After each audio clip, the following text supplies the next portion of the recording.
to the Renegade Ventures podcast. Today we have an amazing guest. But before we get started, Maggie, I want to hear about your speech yesterday. Oh my gosh, I had so much fun. It was Pearls of Wisdom, which is through One Southern Indiana, the Chamber of Commerce in Southern Indiana.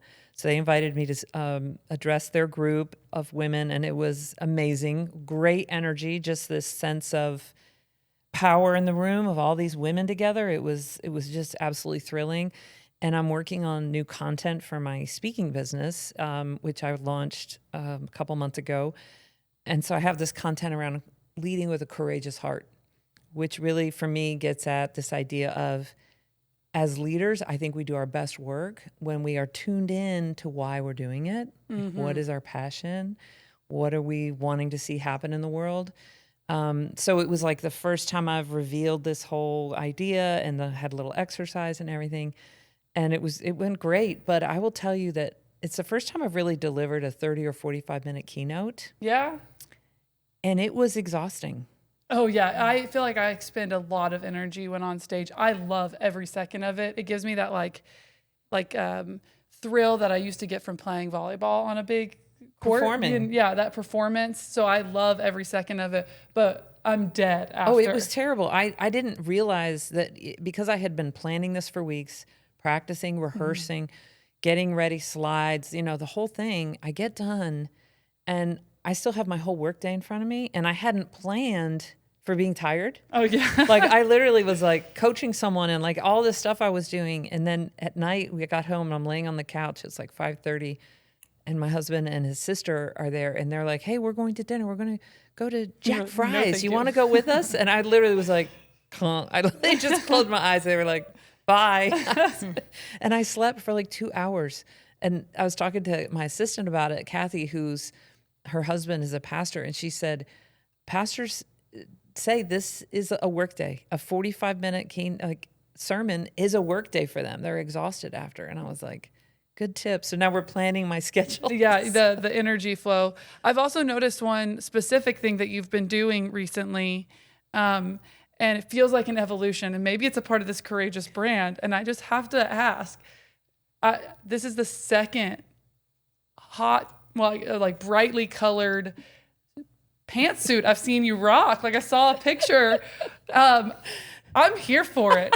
Tell me what is decided? Like you had that bright lime green one, and then was this one hot pink? This was like a hot red. It was just a really vivid primary red. And both times when I picked these suits out, I was scared because it's bold. It's like unapologetic. It's like, and this even had a red shirt and a red jacket and red pants.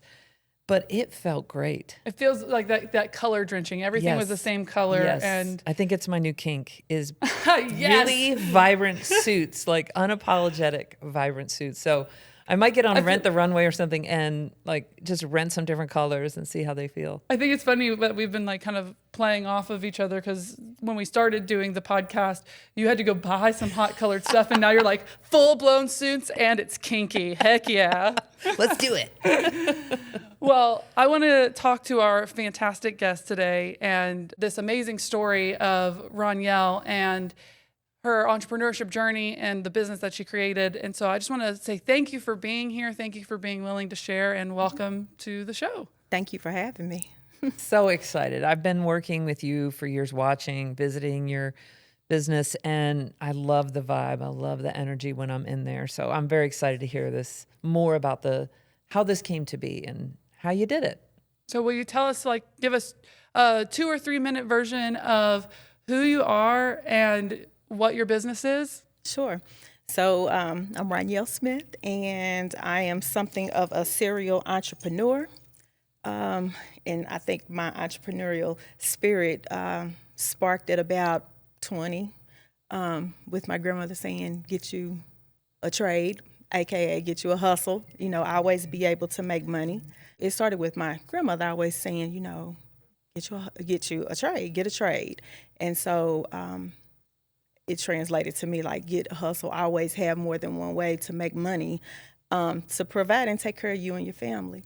So I was working in corporate America around the time of COVID and the Breonna Taylor situation, and I just was exhausted with what I was doing, where I was working, and who I was working with. And I will just say I was working at Louisville Health, and I was managing government compliance programs. So we're talking like making sure their serious. providers, right, are In the middle of COVID, I mean, everybody yes. in healthcare in COVID, it was Taxed. brutal. Yes. Brutal. Yeah. It was.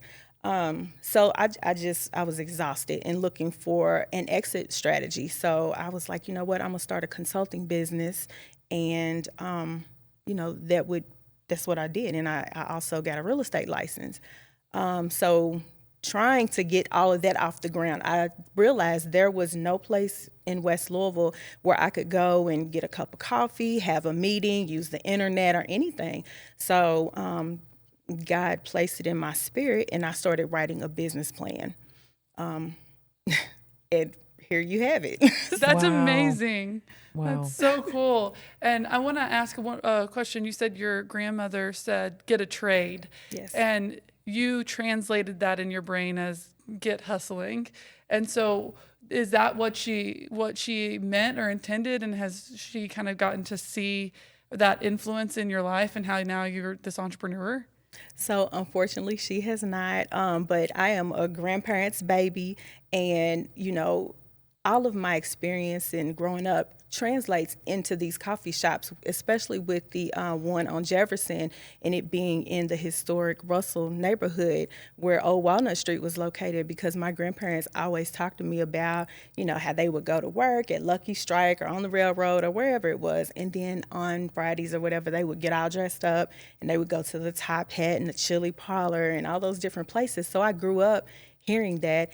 And, my mother loves history, so she made sure me and my brother we went on vacation, and she made sure we had fun, but she also made sure we always went to learn about our history and our culture.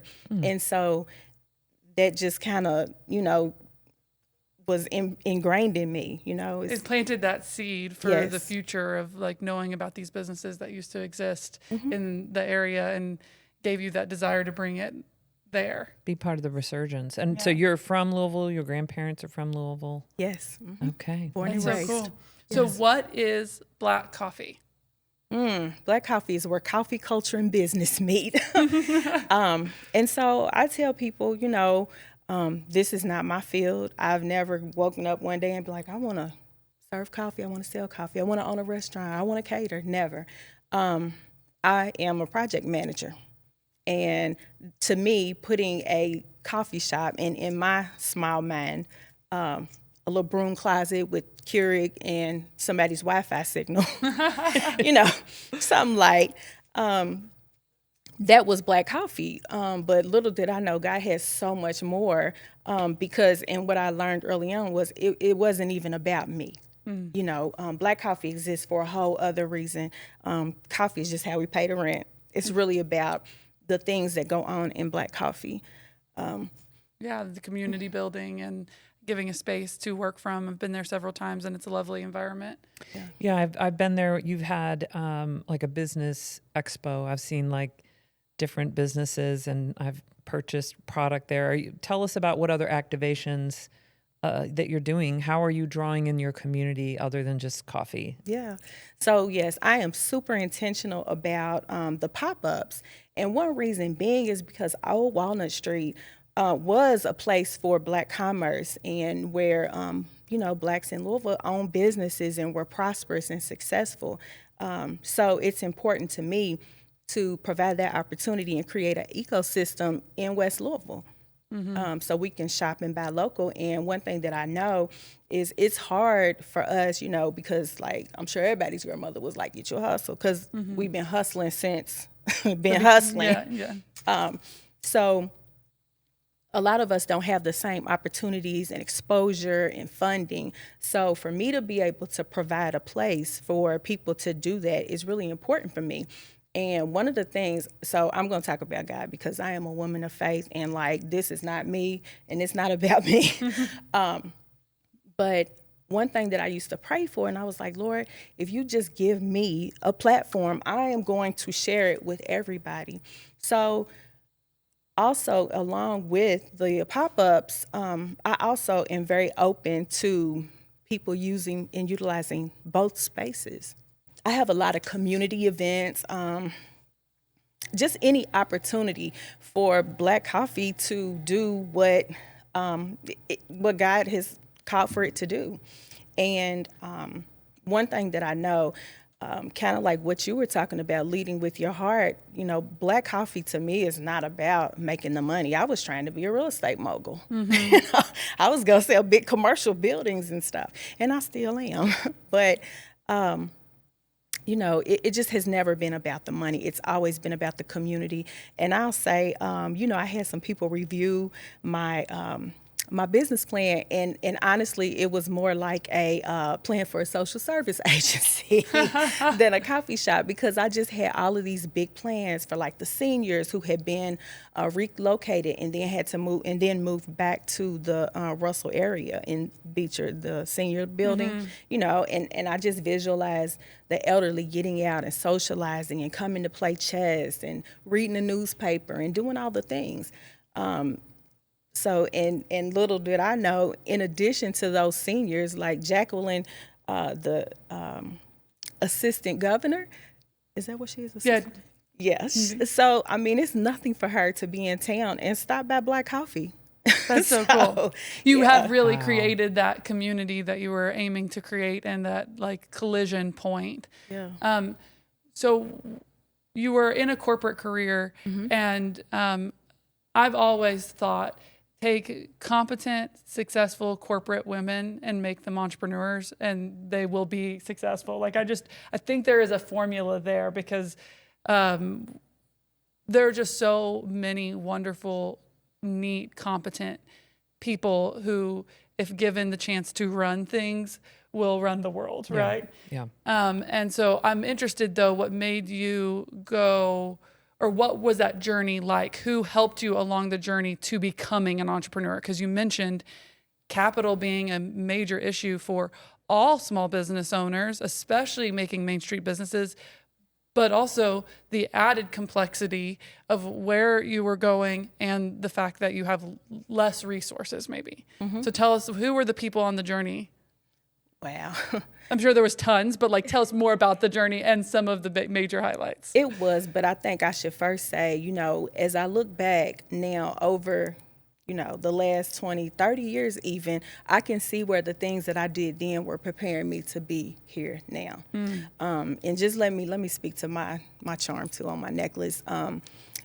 This Bible verse refers to God knowing me before he formed me. So, it started way back when, but what really happened, again, I worked for the health department for a very long time, learned how to run mass inoculation drills. I always took the opportunity for leadership positions and learning, so did project management with Louisville Metro. As a result, COVID came.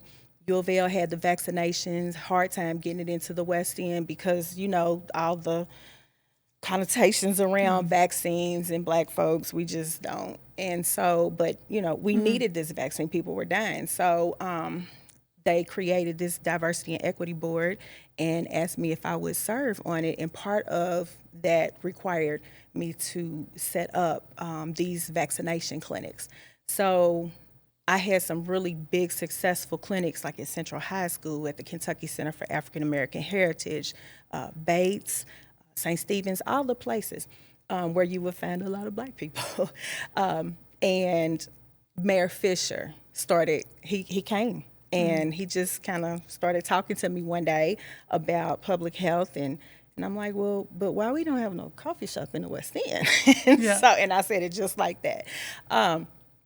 And so he was like, well, what do you have in mind? So I started telling him about this vision I had for a coffee shop. So definitely, first and foremost, Greg Fisher. He was the first person that I really talked to. That's tremendous to be seen like that. That's validating. Yeah, I mean, like, y'all, I had, so, you had to go back to get the second round. So one of my clinics during the second round, I was out of town for my birthday. Well, my phone rings, and it's somebody from my team, and they're like, Mayor Fisher wants to talk to you. I'm like, what he want? He's like, I can find her at the clinic. So we just developed a really good friendship. Like, he's been amazing. Just the business advice, the connections that he's provided. And then I'll say Dave Christopher. Oh, Amped tremendous. is Tremendous. huge. Like, I will say, he was the first person that believed in what I was saying and what I was wanting to do. He was the first person to invest in Blak Koffee. I'm so grateful for that program and, all the things that caused him to create the Russell Technology Business Incubator, Yes. because I'm a graduate of that program. So it was tremendous. Then I would say Dr. Jamesetta Ferguson. She's my sorority sister. Oh, wow. But, again, I used to work for the health department, and Healthy Start was the program that I was in. And I remember before that building was there, we used to go and set up for her Molo festivals. And we would pass out information and Pampers and hot dogs and potato chips to, the expectant parents and the families that came from across the street in Beecher Terrace. So for me to be in that space was a full circle moment. And she also believed in me. And, Blak Koffee has very, very, very humble beginnings. We started with a coffee cart under the stairwell, like no bigger than where we're sitting. What year was that? 2022. 2022. So let's just talk about what an amazing feat that is to have a coffee cart less than 3 years ago, and now have multiple locations. That is so cool. Well, and I also want to touch a little bit on Jamesetta, because I feel like a lot of people in the white community don't know her. Dave Christopher, I think, has a higher profile as the founder of Amped and all the things he's been doing. But she's remarkable. She is. So tell us a little bit about the village and what you know about her role in helping create a space that you ended up in. Yes. Dr. Ferguson, again, 25 years ago, just in a random conversation, I didn't know this lady or anything, but she was just talking about how, people wanted to buy that land, which belonged to the church next door, because she's the pastor of the church. And this is on Jefferson and 11th? Yeah, between 11th and 12th. And people were just, in the community, like, she won't sell their property. It's just sitting there. What are they going to do with it? Because, it was weeds growing out of the concrete. And she would not sell. And she always was like, I have plans for this. I'm going to put something here. And she put something there. She did a 30,000 square foot building filled with missional partners. And so there is a daycare there. The bank is there. There's a real estate company there. Of course, Amped is upstairs. Norton's Health Equity is there. We're there. So Butch Mosby, is he still there? He is. Sponsors for Success. And also LIBA, Louisville Independent Business Alliance, is there. And they're a member. Yeah. So she has these missional partners, and the purpose of these partners is to touch every area. So, wherever there is a need, and she has programming for the seniors, the elderly, the seniors and people re-entering society, and those that are unhoused, for the youth. She has a program, and so she does all of these things out of her business, the Molo Village, but also the partners that are situated in the business. So yeah, Dr. Ferguson, she's just really been amazing. It's like a beautiful version of I was talking about the coffee shop being a collision point, but in fact, you all both had these visions for what community could be like, and built it simultaneously together, and that's really cool. I love it when someone like Dr. Ferguson does, and you has a vision and then does it. Yes.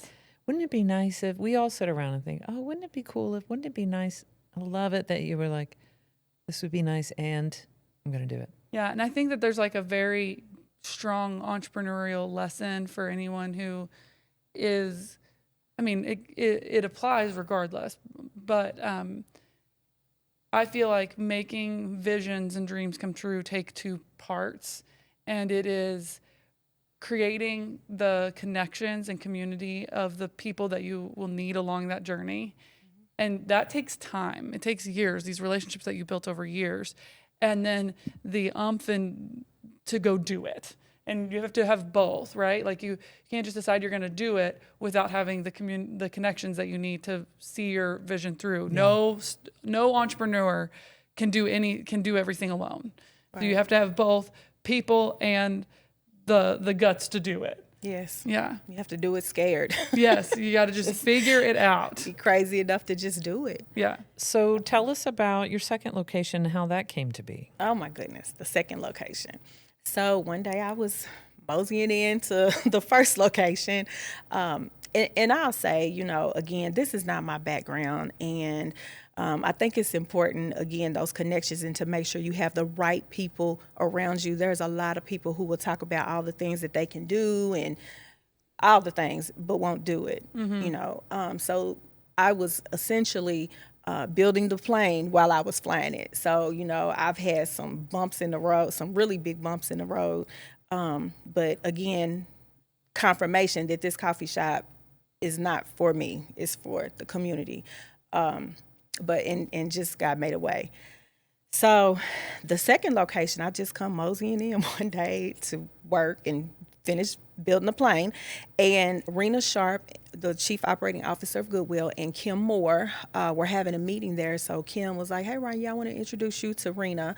So she introduced me, and Rena was just like, what do you think about opening another shop? And I was like, find somebody else to do it. It's hard. No. And so, I just kind of kept in contact with them a little bit and, was just listening to the plan. So finally, they made me a offer that I couldn't refuse. So I was like, well, okay, I'm going to try it. So again, do it scared. I didn't have the guts to do it. So that's really how it started. Rena, told me that she really liked what we had there, and that was the vision that they were going for at Goodwill, because they needed food. Because of course, both of those places are in food deserts. So I was like, I went home, I talked to my husband, I prayed about it, and I was like, we're gonna do it. Let's do it. Here we are. That's awesome. So 2 locations. And tell, as an entrepreneur who really just has one location, it sounds overwhelming to me. How have you had to change as a operator to be able to deal with 2 locations? Well, for one thing, I'm blessed to have a good support system and family around me. So my husband, he's the chief hospitality officer at Blak Koffee. He's the welcome to Blak Koffee. So he's there, and he mans the first location along with my daughter, Courtney. And Courtney, she just jumped in. She's my youngest. She just jumped in, and she learned how to barista. She learned how to cook. And so Courtney pretty much keeps the operation going. Aside from that, again, I've learned some really hard lessons. And one is that, you can't just hire people off the street to say they know how to cook. So, because sometimes that's what you have to do to get to a certain place. Yeah. So now, I have chefs. So I have a sous chef that works at Jefferson, and then I have my executive chef that works at the Goodwill location. That's a bigger operation there. We have more employees, and, Goodwill has a lot of classrooms, learning rooms that are free to the community to use as long as they align with Goodwill's mission.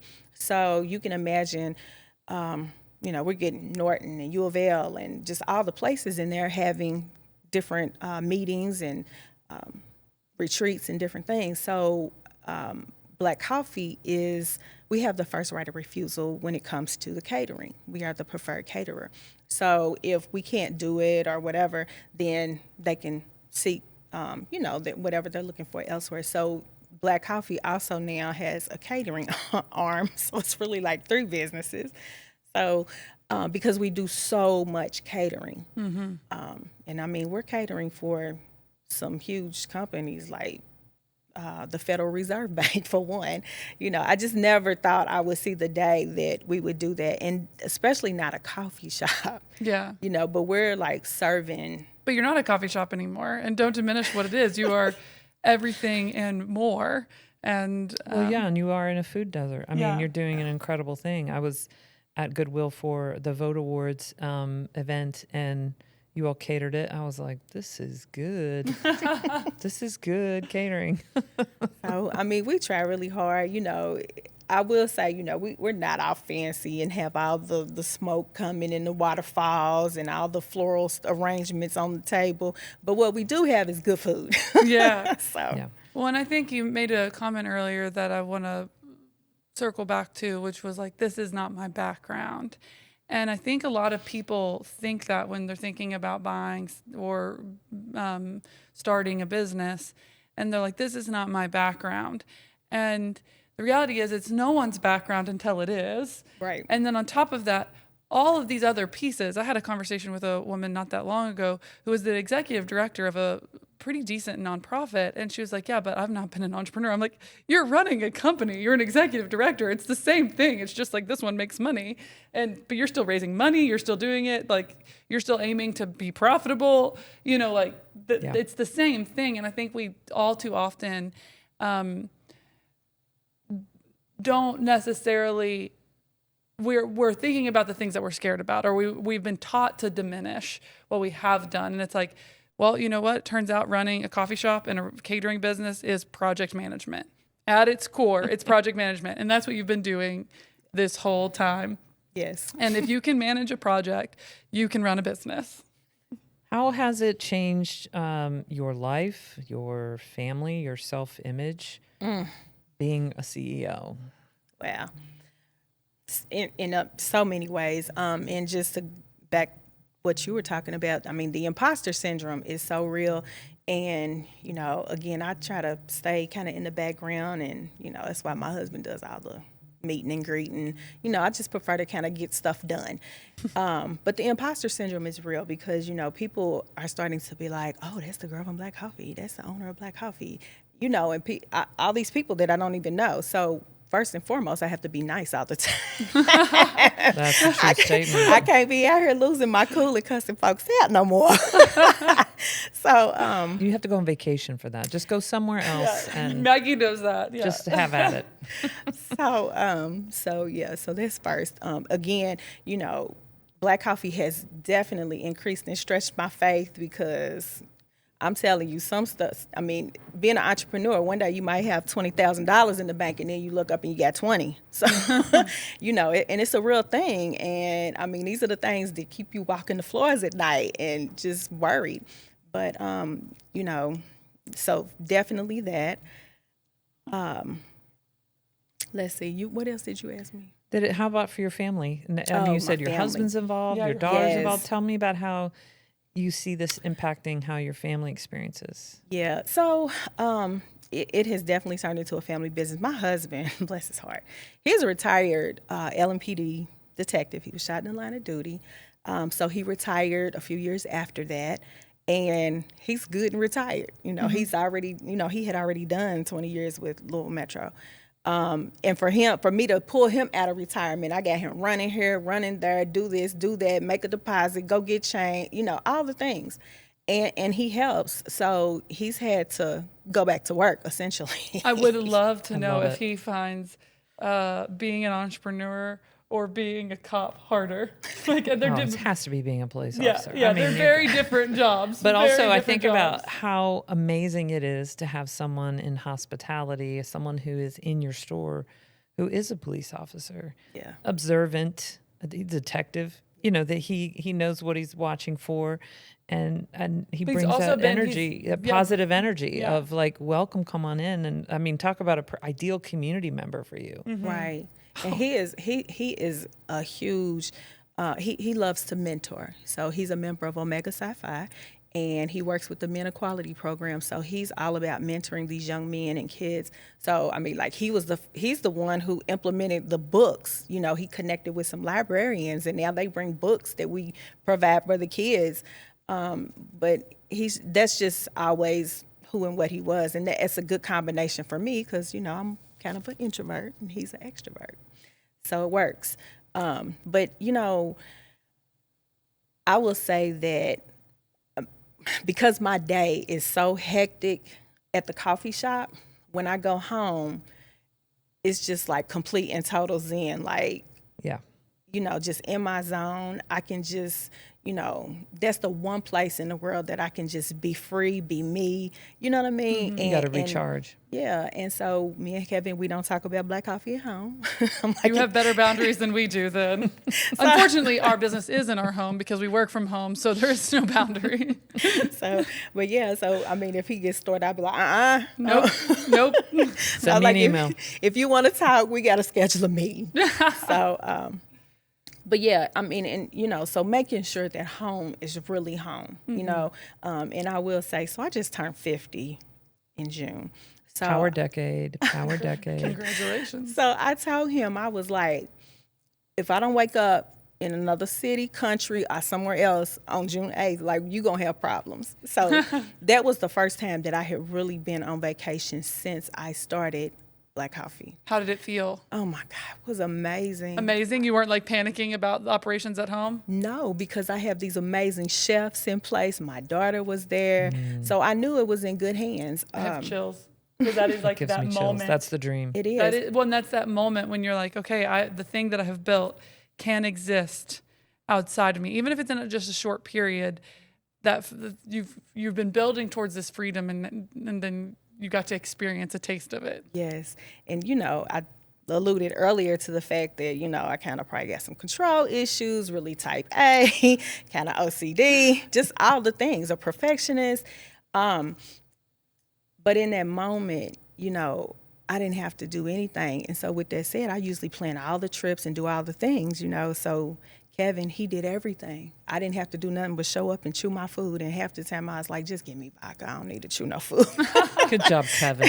Good job, Kevin. So it was amazing, though. But yeah, but what that did was made me just know and remind me that I need time away, because like I was going hard, real hard, because I'm just kind of one of those type of people that my feet won't stop hitting the ground until I'm finished. So, and he has to kind of come home, So I think it's one of the hardest things it was for me, learning that, okay, I might think that I'm the best at that thing, or that I have to keep an eye on that thing, or it, and then to realize, actually, they do it. They do that. Maybe they don't do exactly like I want, but they will do it. And sometimes they do better than I do. Yes. And when you can start embracing that, inviting people in your company to have a sense of ownership and a stake in it and make the decisions, it is so empowering for you. And I just love that story of you like taking a vacation and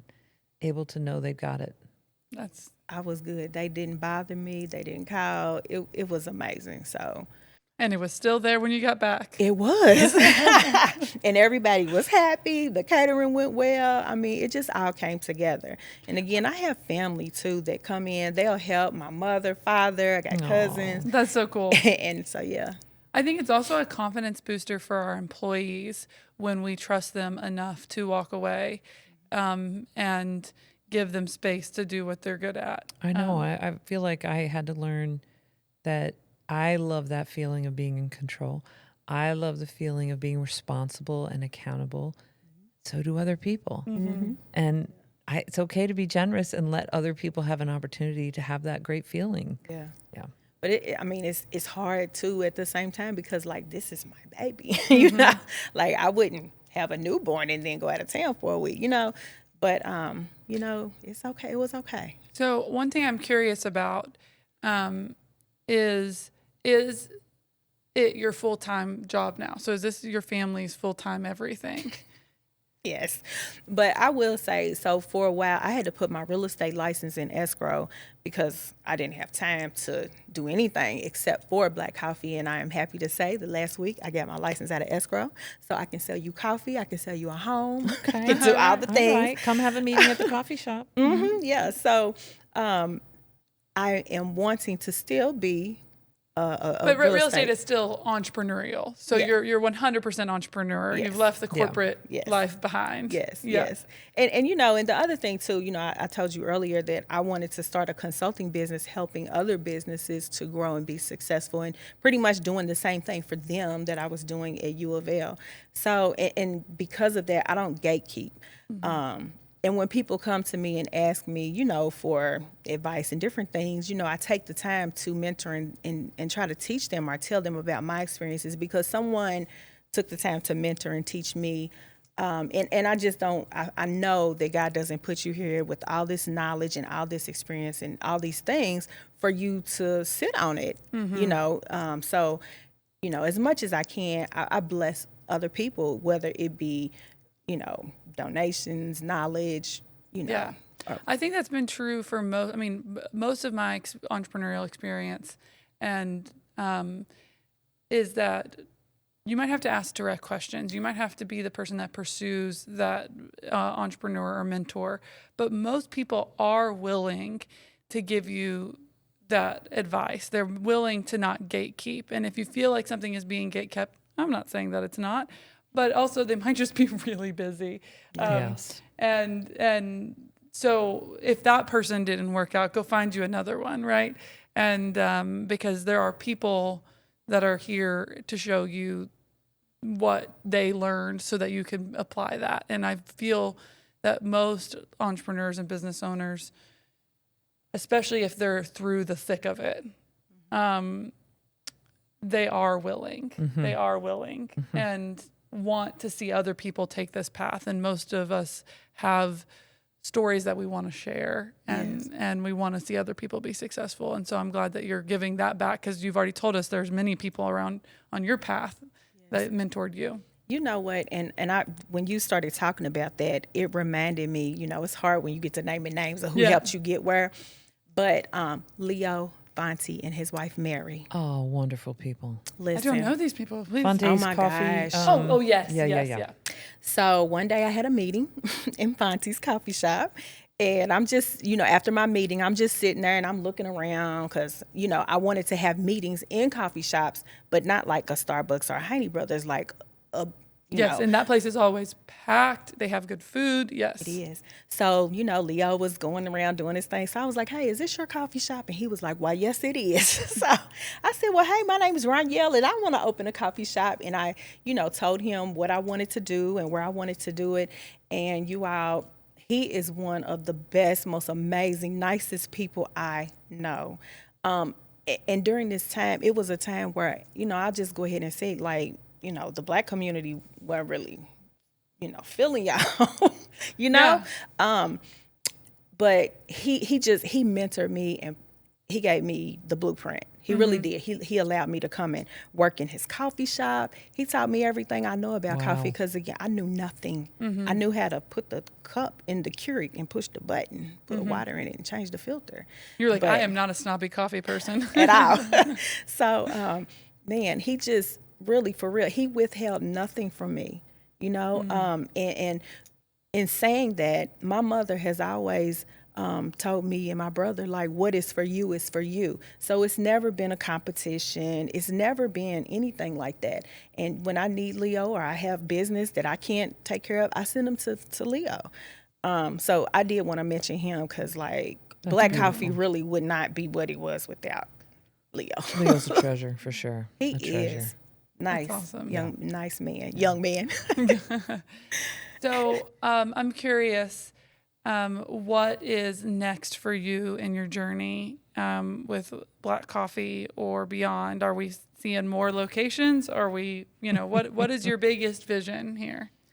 So I forgot to mention, I'm a little bit of a busybody, so I'm always somewhere thinking of another master plan. So that one of those is to be determined, going to be announced later. But I really would like to franchise Blak Koffee, because I want to teach other people how to have their own coffee shops, whether it's Blak Koffee or something else.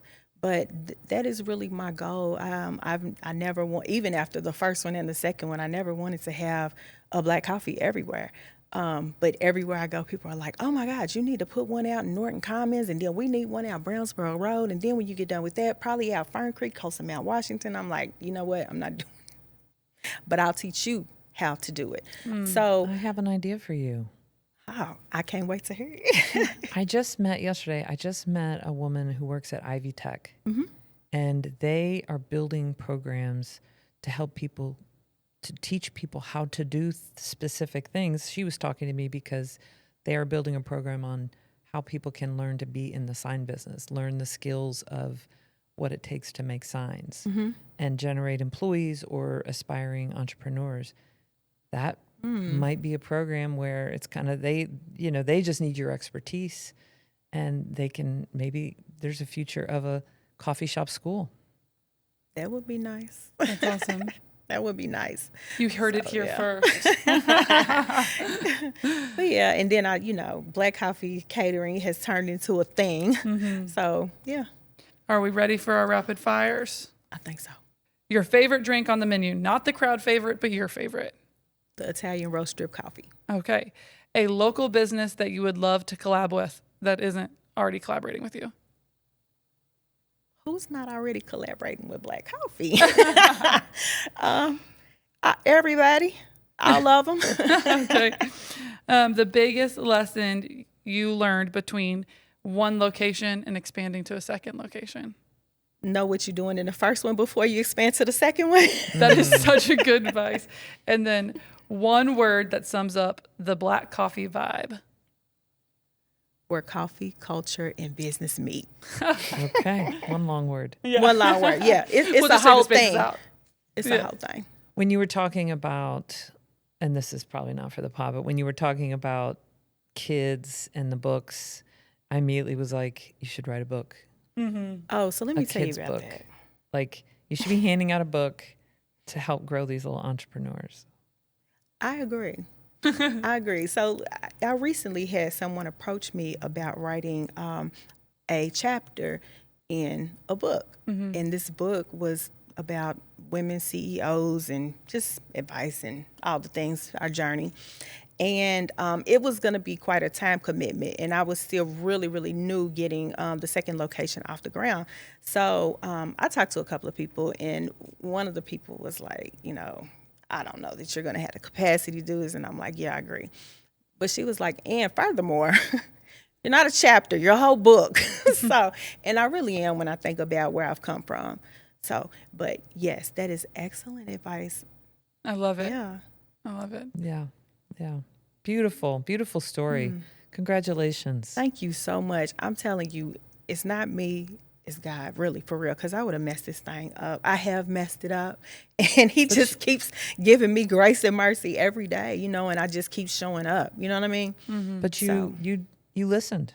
I mean, all credit to God, but you also took action. Yes. That's right. Yeah. Yeah, it's a blend of listening and taking the action. So thank you for being here, and thank you for sharing your story and advice with future entrepreneurs and just about your journey, because it is neat and you have created. I love when we think about, you said I set out with this business plan that was more of like, what did you call it? Like A social service. a social service It guide. was like a nonprofit. Yeah. And I think a lot of people start there, but you were able to make a scaling business that met the mission that you had at your heart. And Yes. I think that is very cool. So thank you for sharing with us. And we'll be tuning into what's next. Yeah. I can't wait.